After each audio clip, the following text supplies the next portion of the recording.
1646 में 16 वर्षीय शिवाजी ने सुल्तान मोहम्मद आदिल शाह की बीमारी के कारण बीजापुर दरबार में व्याप्त भ्रम का फायदा उठाते हुए तोरना किले पर कब्जा कर लिया और वहां मिले बड़े खजाने को जब्त कर लिया।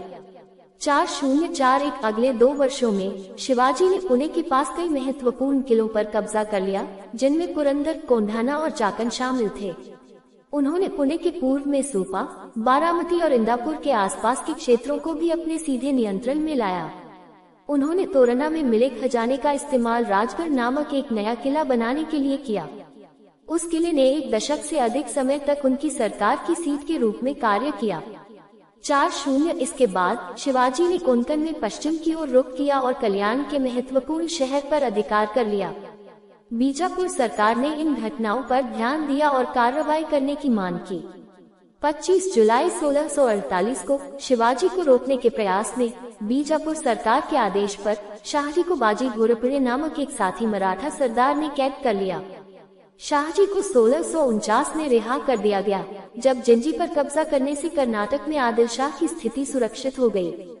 1649-1655 के दौरान शिवाजी ने अपने विजय अभियानों को विराम दिया और चुपचाप अपने लाभ को मजबूत किया। 43 अपने पिता की रिहाई के बाद शिवाजी ने छापेमारी फिर से शुरू की और 1656 में विवादास्पद परिस्थितियों में बीजापुर के एक साथी मराठा सामंत चंद्रराव मोरे को मार डाला और महाबलेश्वर के वर्तमान हिल स्टेशन के पास जावली की घाटी पर कब्जा कर लिया। 44 जावली की विजय ने शिवाजी को दक्षिण और दक्षिण पश्चिम महाराष्ट्र में अपने छापे बढ़ाने की अनुमति दी। भोसले और मोरे परिवारों के अलावा कई अन्य, जिनमें सावंतवाड़ी के सावंत, मुधोल के घोरपड़े, फलटन के निम्बालकर, शिर के शिवाजी ने इन शक्तिशाली परिवारों को वश में करने के लिए विभिन्न रणनीतियां अपनाई, जैसे वैवाहिक गठबंधन बनाना, देशमुखों को दरकिनार करने के लिए गांव के पाटलों से सीधे निपटना या उन्हें बलपूर्वक वश में करना। 4-5 अपने बाद के वर्षों में शाहजी का अपने बेटे के प्रति एक दुविधापूर्ण रवैया था और उसने उसकी विद्रोही गतिविधियों का खंडन किया। 4-6 उसने बीजापुरियों से कहा कि वे शिवाजी के साथ जो चाहे करें। 4-6 शाहजी की मृत्यु 1664-1665 के आसपास एक शिकार दुर्घटना में हो गई। बीजापुर सल्तनत शिवाजी की सेनाओं से हुई हार से नाखुश थी। उनके जागीरदार शाहजी ने अपने बेटे के कार्यों को अस्वीकार कर दिया। मुगलों के साथ शांति संधि और युवा अली आदिल शाह द्वितीय की सुल्तान के रूप में सामान्य स्वीकृति के बाद बीजापुर सरकार अधिक स्थिर हो गई और उसने अपना ध्यान शिवाजी की ओर मोड़ दिया। 4-8-1657 में सुल्तान, या अधिक संभावना है कि उनकी मां और रीजेंट ने शिवाजी को गिरफ्तार करने के लिए एक अनुभवी जनरल अफजल खान को भेजा।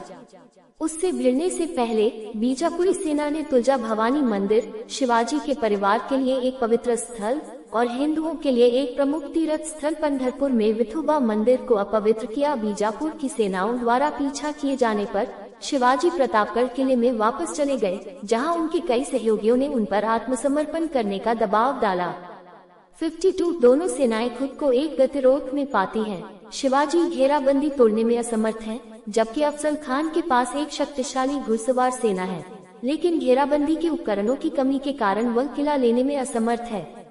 2 महीने बाद अफजल खान ने शिवाजी के पास एक दूत भेजा, जिसमें दोनों नेताओं को बातचीत के लिए किले के बाहर एकांत में मिलने का सुझाव दिया गया। 53-54 दोनों की मुलाकात 10 नवंबर 1659 को प्रतापगढ़ किले की तलहटी में एक झोपड़ी में हुई। व्यवस्था के अनुसार दोनों को केवल तलवार से लैस होना था और उनके साथ एक अन्याय होना था। शिवाजी को संदेह था कि अफजल खान उन्हें गिरफ्तार कर लेगा या उन पर हमला कर देगा। 55B ने अपने कपड़ों के नीचे कवच पहना, अपने बाएं हाथ पर बाघ नख धातु बाघ का पंजा छुपाया और अपने दाहिने हाथ में खंजर ले लिया। 57 क्या हुआ यह ऐतिहासिक निश्चितता के साथ ज्ञात नहीं है। मुख्य रूप से मराठा किंवदंतियां कहानी बताती है। हालांकि ये सहमति है कि दोनों के बीच एक शारीरिक संघर्ष हुआ जो खान के लिए घातक साबित हुआ। सिख खान का खंजर शिवाजी के कवच को भेदने में विफल रहा, लेकिन शिवाजी ने उसे मार डाला। फिर शिवाजी ने अपने छिपे हुए सैनिकों को बीजापुरी सेना पर हमला करने का संकेत देने के लिए एक तोप चलाई।